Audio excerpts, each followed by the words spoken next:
Assalamualaikum warahmatullahi wabarakatuh. Gimana kabarnya para pejuang langit nih?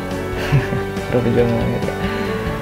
Kembali lagi di channel RPO Nugraha. Kali ini ada konten yang baru, tentunya yang memang insya Allah jadi manfaat juga buat teman-teman dan juga jadi informasi buat teman-teman. Kali ini ada konten baru, yaitu Visual Inspiration, disingkatnya DVI tentunya, yang dimana di dalamnya nanti akan ada reaction, film pendek dan sebagainya yang insya Allah bakal menjadi inspirasi buat teman-teman dan buat saya sendiri tentunya untuk mengambil hikmah dari semua karya yang saya buat tentunya. Dan dalam konten ini akan saya buat yang pertama adalah reaction mengenai sesuatu yang lagi booming, yang lagi viral banget, soalnya sempat waktu bulan apa ya, bulan Juni, perkiraan bulan Juni atau ya bulan Juni lah perkiraan. Waktu itu sempat viral banget ini video, dan video ini langsung diartikan begitu aja tanpa melihat dasarnya dari mana, maksudnya sumbernya atau source-nya dari mana. Ketika memang melihat video tersebut buatan orang, kan kita kadang suka, kalau misalnya memang bukan orang tersebut yang ada di video itu, kita harus cari tahu dulu nih video apa itu gitu, dan videonya siapa yang buatnya, tentunya itu sih. Oke, dari sini kita bisa lihat judulnya adalah pemuda-pemudi ini terkena TikTok syndrome. Nah, TikTok syndrome ini saya pengen bahas nih sama teman-teman di sini mengenai hal ini, dan apakah benar ada TikTok syndrome. Sebelumnya mari kita lihat dulu videonya. Check this out. 18 tahun dan saya memiliki TikTok syndrome. Pada awalnya saya bermain TikTok itu cuma buat senang-senang doang. Tapi lama-kelamaan ada yang aneh. Saya seperti tidak bisa mengontrol tubuh saya. Bentar. Dari sini kan kita bisa menilai ya, apakah benar atau tidak secara apa ya, secara tidak langsung kita bisa menilai apakah benar atau tidak dari awal videonya. Tapi kita lihat dulu sampai akhir ya, biar tidak ada kesalahpahaman. Oke. Dan ternyata setelah saya cek, saya terkena TikTok syndrome. Pada awalnya sih saya merasa kesulitan karena setiap saya melakukan sesuatu, saya tidak bisa mengontrolnya dengan baik dan benar.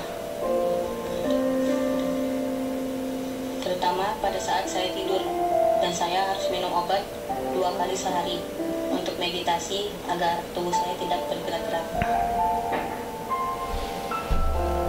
Tapi lama-lama mulai terbiasa dan sudah mulai bisa menerima diri saya lagi.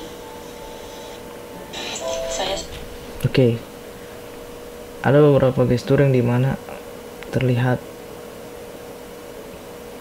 berlebihan terlihat berlebihan, tapi nggak tahu menurut teman-teman gimana ya. Kita lanjut lagi. Sudah mulai terbiasa karena saya sering minum obat Yang tadi ya kelihatan banget. dengan rutin, dan dokter juga menyarankan untuk mengurangi waktu saya dalam bermain TikTok.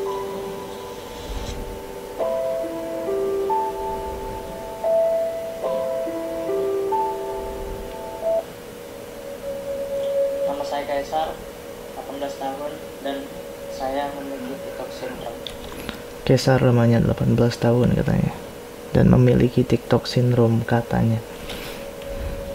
Pada awalnya saya bermain TikTok itu cuman buat senang-senang doang. Tapi lama-kelamaan saya merasa ada yang aneh. Saya seperti tidak bisa mengontrol tubuh saya. Dan ternyata setelah saya cek, saya terkena TikTok syndrome. Pada awalnya sih saya merasa kesulitan karena setiap saya melakukan sesuatu, saya tidak bisa mengontrolnya dengan baik dan benar, terutama pada saat saya tidur. Dan saya harus minum obat 2 kali sehari untuk meditasi agar tubuh saya tidak bergerak-gerak. Tapi lama-lama saya sudah mulai terbiasa dan sudah mulai bisa menerima diri saya lagi. saya sudah mulai terbiasa karena Lihat nggak tadi ada editing atau editan yang dimana si suara itu berhenti menandakan bahwa dari gestur gitu ketika saat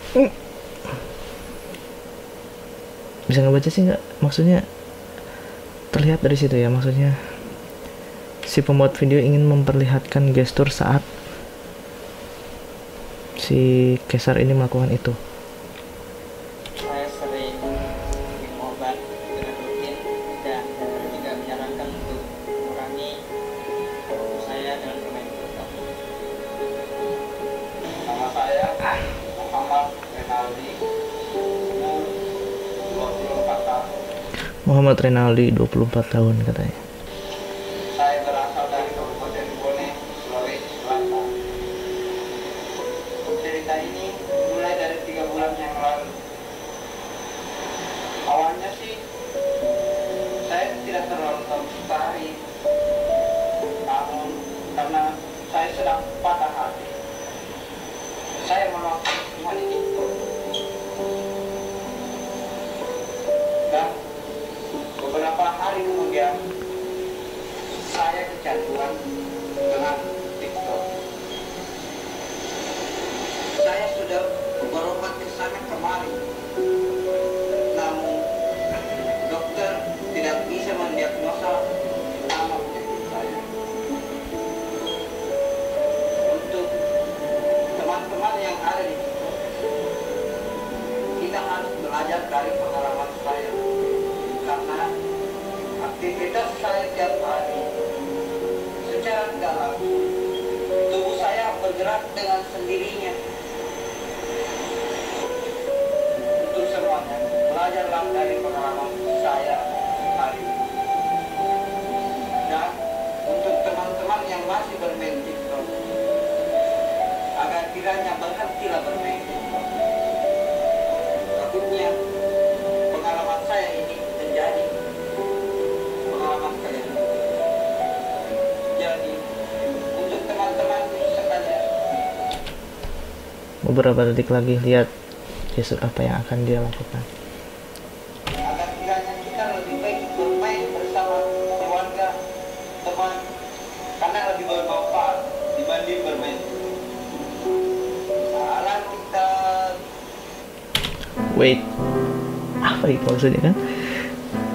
Oke, mungkin untuk orang yang sangat peka akan hal itu sudah mengerti dan wah ini video kok gini, jadi benar nggak sih ini video, tapi kok gestur orang tersebut pas di akhir kayak gitu, kayak seakan sengaja gitu, salam TikTok gitu, kayak sengaja aja gitu, jadi aneh kan gitu. Mungkin untuk beberapa orang ada yang tidak peka terhadap itu, dan mungkin untuk para orang tua setelah melihat video ini seakan-akan wah bahaya nih buat anak-anak kita gitu, buat ponakan, buat saudara dan sebagainya, bahwa video tersebut bisa membahayakan dalam artian TikToknya bisa membahayakan. Ternyata ada nih yang kena TikTok syndrome katanya. Satu hal yang perlu kita garis bawahi adalah ketika kita tahu informasi atau satu hal informasi atau beberapa, kita nggak harus dan jangan sampai kita langsung oke, terima. Maksudnya dalam artian membenarkan informasi tersebut bahwa info itu valid mah ini valid gitu. Info itu valid. Jadi kalau misalnya kita mempercayakan langsung dengan satu sumber, takutnya dengan zaman sekarang ya, media saat ini sangat pinter-pinter, apalagi yang editing video itu banyak yang pinter-pinter sekarang untuk melakukan penistaan, bukan penistaan ya, kayak dusta gitu, bukan dusta ya, tapi dusta kebohongan tuh gampang sekarang. Misalnya dengan mengambil 1 menit dari keseluruhan 5 menit di video tersebut bisa jadi fitnah gitu buat orang lain, atau mungkin bisa jadi suatu hal yang memang dipertanyakan dan jadi viral deh. Itulah, dan lihat di akhirnya tentang Indonesia, jangan lupa share dan ikuti. Ini video ini saya dapetin dari WhatsApp dari WhatsApp grup, yang berarti kalau dibilang ada salah satu konten creator bilang bahwa kalau satu informasi udah masuk WhatsApp grup itu berarti sudah viral infonya. Terima kasih ya konten creator, siapa saya lupa namanya. Ini kalian lihat yang pertama video itu kan sama perempuan ya, sama perempuan ini nih, siapa saya nggak tahu namanya, tapi dari channel YouTube-nya namanya Kanara TV. Boleh nanti teman-teman cek deh Kanara TV di YouTube channelnya. Jadi di sini ada berjudul wanita ini terkena penyakit TikTok syndrome katanya. Wah, keren banget ya headline-nya. Dan terutama headline yang tadi nih, ini headline yang, nah ini nih, pemuda-pemudi ini terkena TikTok syndrome. Iya, cara digital marketing untuk copywriter atau copywriting ini sangat pintar gitu, apalagi buat digital marketing, buat mempromosikan suatu video ataupun foto ya. Dengan copywriting ini di headline-nya dengan suatu hal yang dipertanyakan atau hal kita membuat pertanyaan, wah benar nggak nih gitu. Inilah ya, begitulah ilmu luar biasa ya. Makanya jadi kita lihat videonya. TikTok menempati salah satu urutan aplikasi unggulan teratas di dunia yang banyak digemari kalangan muda khususnya. Namun, Kita cepetin ya. percayakah Anda bahwa memiliki TikTok syndrome. Sama kan. Oke, dari sini saya lihat, oh berarti ini potongan dari video. Ini tadi perempuan ini ya, yang tadi ya, ini terkena penyakit TikTok syndrome. Dia sudah pakai hashtag parodi loh, simpelnya gitu, hashtag parodi. Jadi sudah menyimpulkan bahwa oh berarti video ini hanya parodi saja, bukan asli. Kenapa saya bisa menyimpulkan seperti itu? Simpelnya kita ngeliat judul, sisanya kita lihat, cari lagi penjelasannya di deskripsi. Buat apa ada deskripsi ya?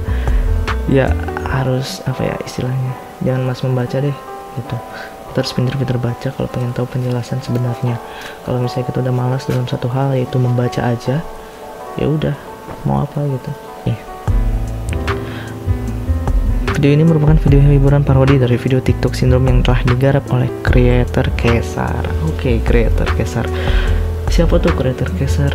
Terus pas dilihat-lihat di video itu tadi ada yang menyebutkan saya Kesar. Berapa tahun, dari sekian tahun. Dan saya cari lagi, ternyata di Instagram ada.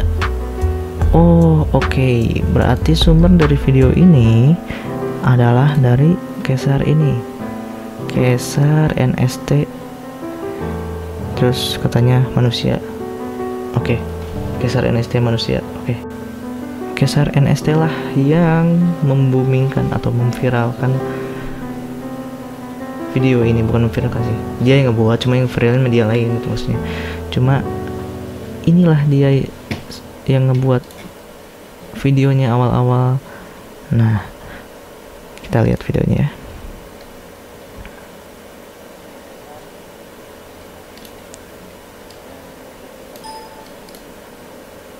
Pada awalnya saya main TikTok itu cuman persis kan sama yang tadi ya. Berarti ini adalah potongan klip video yang tadi. Udah sampai situ terlihat kesimpulannya bahwa video itu adalah kumpulan dari beberapa video yang disatukan dan dijadikan judul headline yang menarik untuk dilihat para user. Kayaknya itu di upload Instagram, berarti para user Instagram tentunya, biar diklik aja, minimal lo diklik dan ditonton paling beberapa detik atau beberapa menit. Itu udah menjadi catatan bahwa itu telah ditonton oleh satu orang gitu kan, hitungannya seperti itu kan. Nah, kalau kita lihat dari captionnya Kesar NST, dia tulis caption di sini sangat-sangat jelas bahwa ini hanya sekedar parodi, sama kayak yang tadi parodi, dan dia pun terinspirasi dari Kesar NST ini. Di captionnya, kisah seorang remaja yang terkena TikTok syndrome. Oke. Komedi sarkas, awas konten sensitif. Teman-teman tahu kan sarkas, maksud dalam artian sarkas adalah, sarkas itu komedi yang memang sindiran, terkesan menyindir, atau emang komedi yang menyindir satu belah pihak untuk tidak melakukan itu mungkin tujuannya, atau mungkin sindiran intinya seorang ini tidak suka dengan itu, atau beberapa orang, atau dan lain sebagainya. Jadi ini hanya komedi, komedi sindiran aja. Yang harus kita garis bawahi adalah komedinya, komedi hiburan semata, meskipun ada sarkasnya, sindiran. Oke, kita lihat aja komedinya. Yang penting ini hanya sebagai hiburan dan sindiran aja semata untuk orang-orang yang memakai TikTok berlebihan. Ini menjadi suatu pelajaran buat kita semua bahwa memakai suatu hal atau menggunakan sesuatu itu kita harus dengan bijak, dengan dewasa tentunya. Dari video yang tadi ini, dalam sudut pandang saya bahwa menyimpulkan bahwa kita dalam memakai suatu hal itu jangan berlebihan tentunya, dan dia pun menggambarkan seperti itu. Jangan melakukan suatu hal berlebihan. Ketika berlebihan ya takutnya seperti ini gitu loh maksudnya. Jadi jangan salah paham dengan suatu video yang tiba-tiba mempunyai judul atau headline-nya diperbesar untuk dapat dilihat semua orang dan menarik tentunya, dan itu menjadi suatu informasi yang kita nggak tahu itu sumber dari mana yang sesungguhnya. Jadi itu sih yang pengen saya share ke teman-teman, bahwa kita harus saring dulu sebelum sharing, karena kalau kita tidak melakukan itu, nanti kita takutnya disangka penyebar hoax, info hoax gitu, atau info yang tidak benar akan adanya, dan itu ada peraturannya dan membahayakan buat kita semua. Jadi marilah kita menggunakan media sosial dengan bijak. Dan satu hal yang pengen saya share juga, bahwa sebenarnya ada penyakit yang sindrom seperti itu, namanya sindrom Tourette. Dan sindrom Tourette itu adalah gangguan yang menyebabkan penderita yang tiba-tiba melakukan gerakan atau ucapan berulang kayak tadi.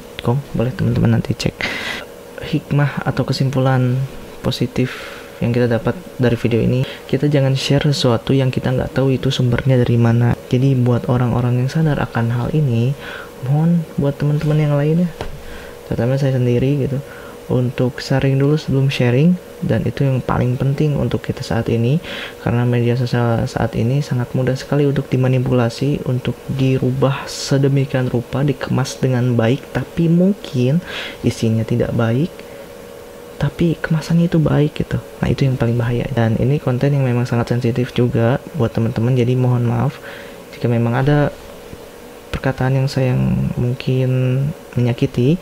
Oke, itulah dari video saya kali ini. Terima kasih buat teman-teman yang nonton, dan kalau sekiranya ada video mungkin sesuatu yang pengen saya bahas di sini, boleh teman-teman silakan komen di bawah dan share boleh linknya juga untuk nanti saya bahas di video selanjutnya. Dan tetap stay positif, be inovatif. Ciao, assalamualaikum warahmatullahi wabarakatuh.